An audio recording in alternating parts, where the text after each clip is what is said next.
মহানবী সাল্লাল্লাহু আলাইহি সাল্লাম ইসলামে নারীর অবদানকে স্বীকৃতি দিয়েছেন। ইসলামী সমাজ গঠনে নারীরা যাতে অবদান রাখতে পারে তার সুযোগ করে দিয়েছেন। হযরত মুহাম্মদ সাল্লাল্লাহু আলাইহি সাল্লাম শুধু পুরুষদেরই নবী ছিলেন না, তিনি ছিলেন নারীদেরও নবী।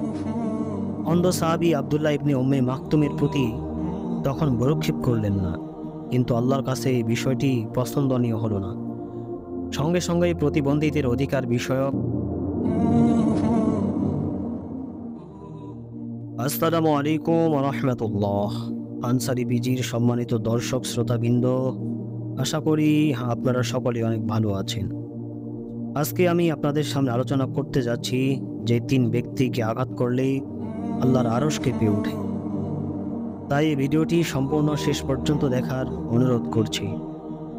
তো চলুন শুরু করা যাক।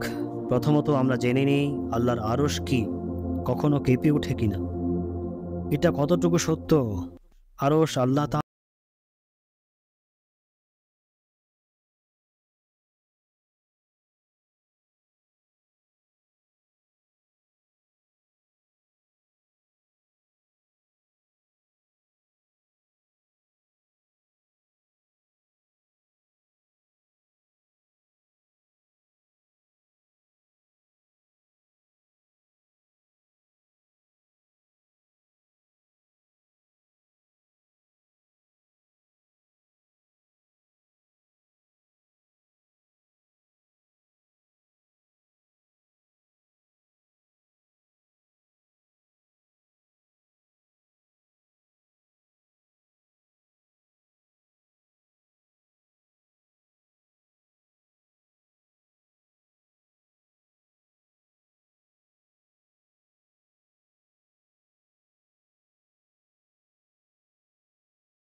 তাদের সমাজে কোনো স্থান ছিল না। তারা ছিল তখন শুধুই ভোগের সামগ্রী। পুরুষদের খেয়াল খুশির ওপর নির্ভর করত তাদের বাঁচা মরা। তাদের নিষ্ঠুরতা এত চরম পর্যায়ে পৌঁছেছিল যে কোনো কন্যা সন্তান জন্ম নিলেই নিষ্ঠুর পাষণ্ড পিতা তাদের জনপদ থেকে দূরে কোথাও নিয়ে গিয়ে নিজ হাতে গর্ত করে সেখানে পুঁতে ফেলত। এইসব শিশু কন্যার ভবন বিদারী আর্তনাদ পিতার হৃদয়ে বিন্দু পরিমাণও দয়া ও সহানুভূতি উদ্গ্রেপ করত না। সে যুগে নারীরা দাসী হিসেবে বিক্রি হতো, পাচার হতো দেশ থেকে অন্য দেশে, আর ক্রয় বিক্রয় নারীরা মনিবের ভোগের সামগ্রী রূপে ব্যবহৃত হতো প্রতিনিয়ত। অত্যাচার আর অবিচার ছিল তাদের নিত্য সঙ্গী। ভোর থেকে রাত পর্যন্ত কঠোর পরিশ্রম করে ও সামান্য ভুলভ্রান্তি হলে প্রহারে প্রহারে জর্জরিত করত তাদেরকে। চাবুকের আঘাতে তাদের শরীরের চামড়া ফেটে রক্ত ঝরত। এসব অত্যাচার একজন অবলা নারীকে সহ্য করতে হতো নির্দ্বিধায়। তখনকার দিনে সুন্দরী নারীদের উচ্চ মূল্যে বিক্রি করা হতো। সেসব নারী ক্রেতা ব্যক্তির ঘরে চিরদিনের জন্য, চিরজীবনের জন্য প্রবেশ করত। তার পক্ষে আর কোনোদিনই বের হওয়ার সুযোগ ছিল না। ইসলাম আসার সঙ্গে সঙ্গে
উচ্ছৃঙ্খল জীবন কখনো মানবজাতির জন্য কল্যাণ বয়ে আনতে পারে না।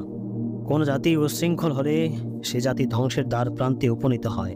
তাই মহানবী সাল্লাল্লাহু আলাইহি ওয়াসাল্লাম বলেছেন, হে যুব সমাজ, তোমাদের মধ্যে যারা সামর্থ্যবান তাদের বিয়ে করা উচিত, আর যারা অক্ষম তাদের উচিত রোজা রাখা।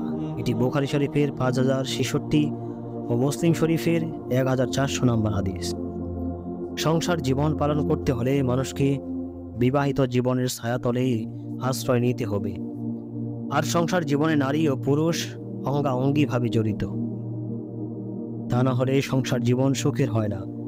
তাই স্বামীদের নির্দেশ দেওয়া হয়েছে, তোমরা সদাচরণ ভিত্তিতে তোমাদের স্ত্রীদের সাথে জীবন যাপন করো। এটি সূরা নিসার 19 নম্বর আয়াত।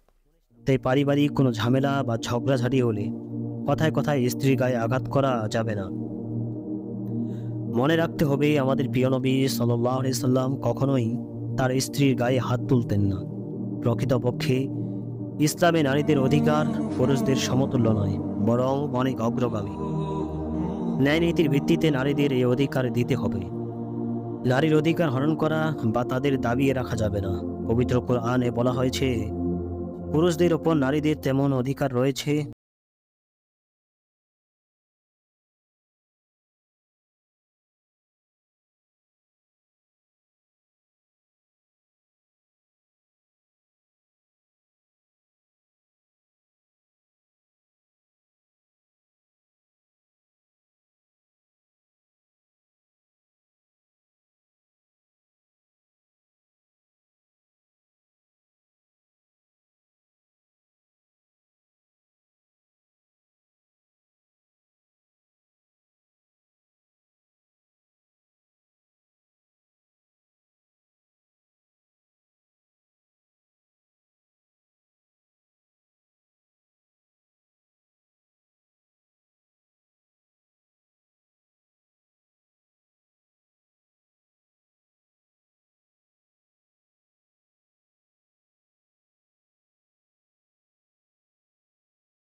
প্রতিবন্ধী, পাগল, অবলা ও নারীদের শরীরে আঘাত করলে আল্লাহর আরশ কেঁপে ওঠে।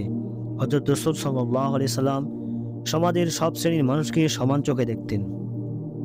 মৃদু বাক প্রতিবন্ধী সাহাবী হযরত বিলাল রাদিয়াল্লাহু তাআলা আনহুকে মসজিদের প্রথম মুয়াজ্জিন হিসেবে নিয়োগ দিয়েছিলেন। দৃষ্টি প্রতিবন্ধী সাহাবী হযরত আব্দুল্লাহ ইবনে উম্মে মাকতুম রাদিয়াল্লাহু তাআলা আনহুকে নবী করিম সাল্লাল্লাহু আলাইহি সাল্লাম দুইবার মদিনার অস্থায়ী শাসনকর্তা নিযুক্ত করেন। এমনকি হযরত রাসূল সাল্লাল্লাহু আলাইহি সাল্লাম যখন আব্দুল্লাহ ইবনে উম্মে মাকতুমকে দেখতেন, তখনই বলতেন, স্বাগতম জানাই তাকে যার সম্পর্কে আল্লাহ আমাকে ভর্ৎসনা করেছেন। উল্লেখ্য যে নবী করিম সাল্লাল্লাহু আলাইহি সাল্লাম সাহাবী আব্দুল্লাহ ইবনে মাকতুম রাদিয়াল্লাহু তাআলা আনহুকে কোনো এক বিষয়ে অগ্রাধিকার না দেওয়ায় আল্লাহ তাআলা সতর্কীকরণ মুখে পড়েন। ঘটনাটি হলো, একদিন নবী করিম সাল্লাল্লাহু আলাইহি সাল্লাম কুরাইশ নেতাদের সঙ্গে গুরুত্বপূর্ণ বিষয়ে আলোচনারত ছিলেন। এমতাবস্থায় অন্ধ সাহাবী আব্দুল্লাহ ইবনে উম্মে মাকতুম রাদিয়াল্লাহু তাআলা আনহু সেখানে উপস্থিত হয় নবী করিম সাল্লাল্লাহু আলাইহি সাল্লামকে দ্বীন সম্পর্কে শিক্ষা দেওয়ার জন্য অনুরোধ করেন। এত আলোচনায় ব্যাঘাত সৃষ্টি হলে নবী করিম সাল্লাল্লাহু আলাইহি সাল্লাম কিঞ্চিত বিরক্তি প্রকাশ করেন। নবী করিম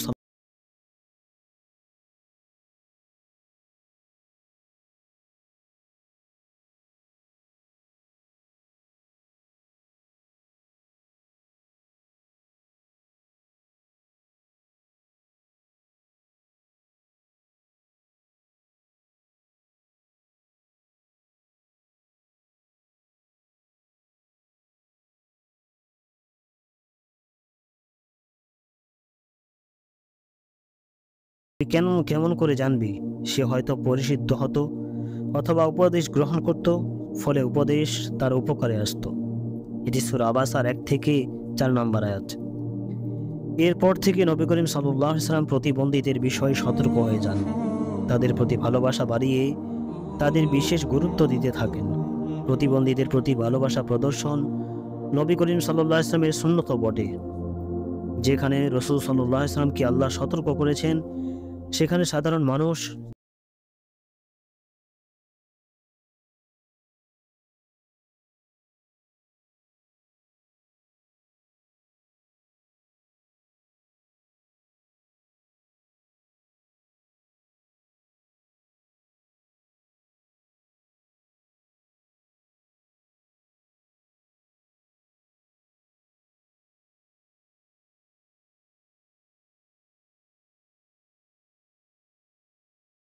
হওয়া একান্ত জরুরি, অত্যাবশ্যক। যেমনই হযরত মুসা আল আশআরী রাদিয়াল্লাহু তাআলা আনহু সূত্রে বর্ণিত, তিনি বলেন রাসূল সাল্লাল্লাহু আলাইহি ওয়াসাল্লাম বলেছেন, ক্ষুধার্তকে খাবার দাও। এটি সুন্নাহ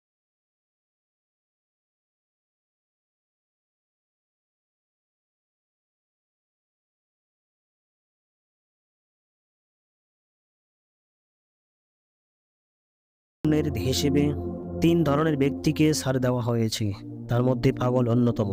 তাই পাগলকে কখনো আঘাত করবেন না। হযরত আয়েশা রাদিয়াল্লাহু তাআলা আনহা থেকে বর্ণিত, রাসূল সাল্লাল্লাহু আলাইহি ওয়াসাল্লাম বলেন, 3 ব্যক্তি থেকে কলম উঠিয়ে রাখা হয়েছে। 1, ঘুমন্ত ব্যক্তি যতক্ষণ না সে জাগ্রত হয়। 2, নাবালক যতক্ষণ না সে বালেগ হয়। এবং 3 নম্বর, পাগল যতক্ষণ না সে জ্ঞান ফিরে পায় বা সুস্থ হয়। এটি ইবনে মাজাহ শরীফের হাদিস নাম্বার 2041। প্রিয় ভাই ও বোনেরা, লাইক, কমেন্ট, শেয়ার করে ইসলামী দাওয়াতে আপনি অংশগ্রহণ করুন। প্রিয় বন্ধুরা, জানার স্বার্থে, দাওয়াতি কাজের স্বার্থে এই ভিডিওটি অবশ্যই শেয়ার করে ছড়িয়ে দিবেন। হতে পারে আপনার একটি শেয়ার বহু মানুষকে উপকৃত করবে ইনশাআল্লাহ। সম্মানিত দর্শক, বরাবরের মতো আমাদের আলোচনা আজকে এখানেই শেষ করছি।